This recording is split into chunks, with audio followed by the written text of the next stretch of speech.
I've longed for children, but you're the reason we couldn't have them. My husband spat out, hurling those hurtful words at me after 20 years of marriage. In that moment, I realized I couldn't continue with him.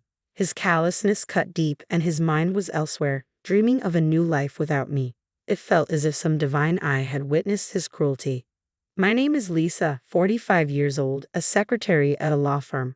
Our marriage, nearing 2 decades, had been modest and childless. Despite our shared desire for children, infertility plagued us, primarily my own struggles. I underwent treatments, exhausting myself physically, emotionally, and financially, only to face disappointment. When I turned 40, we conceded defeat. My husband's desire for children persisted, but I couldn't endure the pain and financial strain any longer. We decided to halt treatments and embrace a childless life, opting for luxury trips instead. Yet the pang of regret lingered, especially when confronted with images of children on TV or greeting cards. Even 5 years post-treatments, guilt and remorse gnawed at me. Then, a school reunion beckoned after a decade.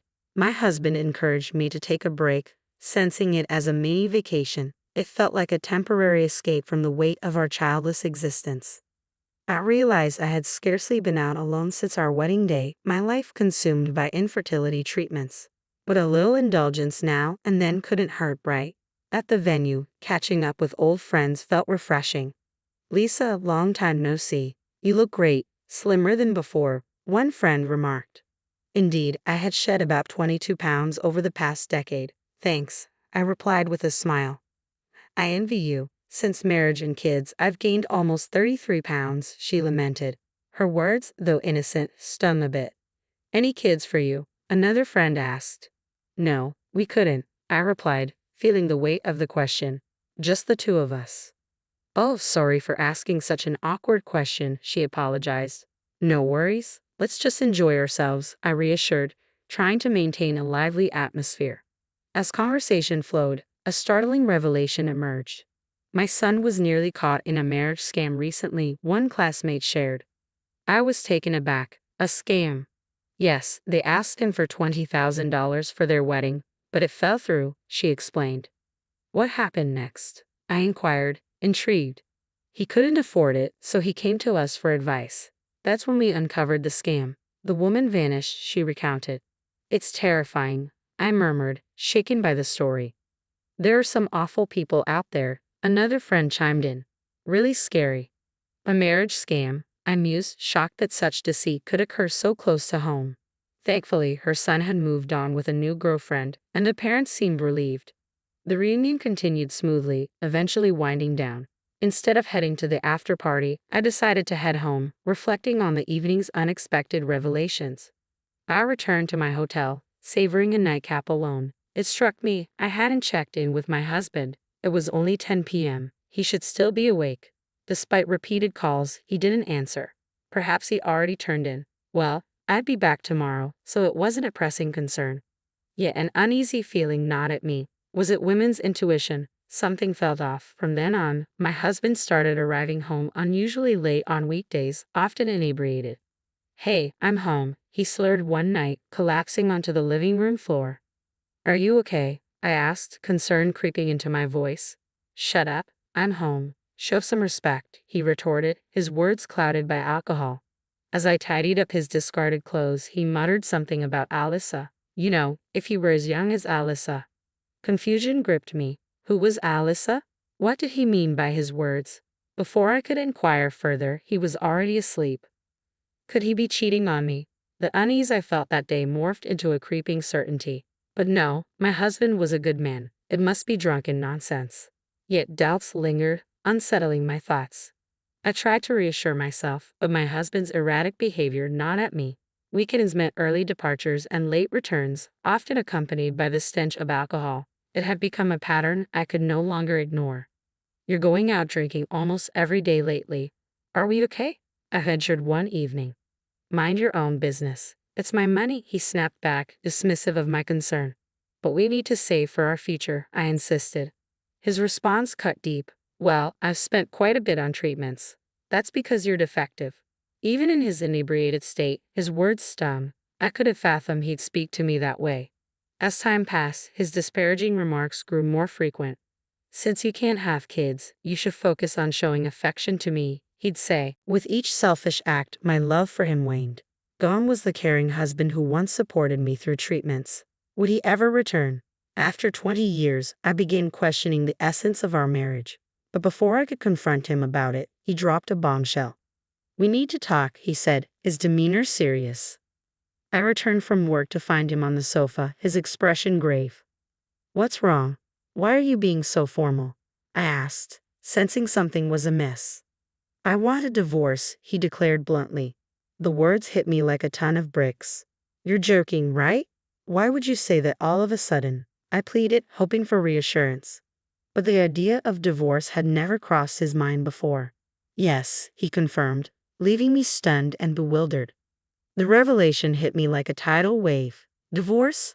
Had my husband been considering it all along? I confronted him, desperate for clarity. "Out of the blue, you want a divorce? What's going on?" I demanded, my emotions raw. "We've been together for 20 years, haven't we? Let's talk this through," I urged, hoping for understanding. But he met my plea with contempt. "You're clueless, aren't you?" he scoffed, his tone laced with bitterness. Confusion clouded my mind. "What do you mean? For 20 years I've wanted children, but because of you I've been denied that chance," he accused, his words cutting deep. His revelation blindsided me. "That's not fair. We decided together to stop treatments," I countered, feeling the weight of sadness and frustration. "I was never okay with that. I've always wanted a child," he confessed, his voice heavy with regret. Tears threatened to spill as the reality sank in. "Well, if you sign the divorce papers, I won't have anything else to say," he declared proudly, pushing the papers toward me. But his next words struck like lightning. "I've already decided to remarry." "Remarry? With a 20-year-old? I gasped, disbelief coursing through me. "That's right. Alyssa," he confirmed, a smug satisfaction in his tone. Alyssa, the name echoed in my mind, the same name he had mentioned before. Woman's intuition, it seemed, was not to be underestimated. I felt a flicker of self-satisfaction, but I knew it wasn't the time for indulgence. Then my husband showed me a picture of his so-called adorable Alyssa. As I examined it closely, I struggled to contain my laughter. Surely, this had to be a joke. How could something like this be real? I prayed he didn't notice my odd reaction and swiftly composed myself. "So, you really want a child that badly?" I questioned, masking my incredulity. "Yes, because you can't give birth. There's nothing we can do about that, right? You'll agree to the divorce, won't you?" he pressed, oblivious to my internal turmoil. "I suppose there's no choice," I replied, feigning distress, though secretly his sheer idiocy made the decision easier. With each passing moment, the thought of divorcing him grew more appealing. It felt like divine intervention guiding me toward the right path. With a heavy heart, or so I pretended, I signed the divorce papers and left him behind. I couldn't help but feel a sense of anticipation. Surely, he would regret his actions soon enough. Time would tell. Fast forward a year after the divorce, and I encountered him on my way home from work. His appearance shocked me. "Lisa, please help me," he pleaded, his shabby appearance a stark contrast to the man I once knew. "Excuse me, who are you?" I asked, genuinely not recognizing him. "It's me, Lisa. I need your help," he insisted, desperation evident in his voice. I hesitated, taken aback by his transformation. "Long time no see," I finally managed, unsure of how to react. In that moment, I realized the tables had turned. It was now his turn to seek assistance, and I held all the cards. "Please introduce me to your company's lawyer," he implored, his request a humbling reminder of his downfall. I couldn't just agree to help out of the blue. It seemed my ex-husband was facing financial troubles. I had sensed it from his appearance, but I never imagined he would change so drastically within a year. "If it's your first consultation, it's free. But to hire them, you'll have to pay their fee," I explained, trying to navigate the situation. "I don't have that kind of money. Please help me," he pleaded, desperation evident in his voice. Perplexed by his sudden predicament, I decided to hear him out. We found ourselves in a nearby cafe, where he began to share his story. "Well, actually," he started, but before he could finish, I interjected. "Did that girl Alyssa run off?" I asked, a sudden realization dawning on me. "How did you know?" he responded, surprise evident in his voice. "Just as I suspected. When you showed me a picture of a girl named Alyssa, it clicked. She looked exactly like the one who killed a classmate's son at a reunion, I explained, recalling the warning given by the classmate about a woman named Sally, approximately 22 years old. Her age and name are probably fake, of course. The swindler wouldn't use her real name, I added, connecting the dots. Of course you knew about Alyssa, didn't you? He questioned, realization settling in.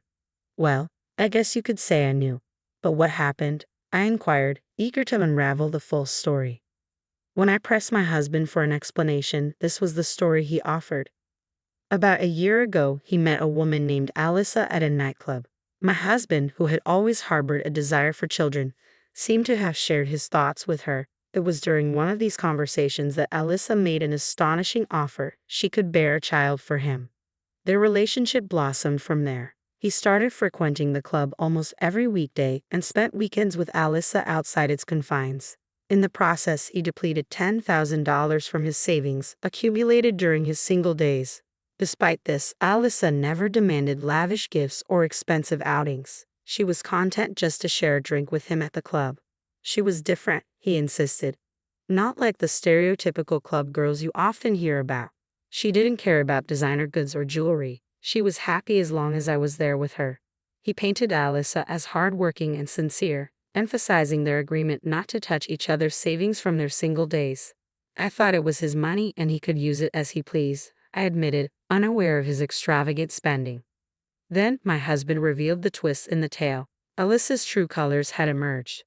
I want to get married, but I had debts totaling about $20,000.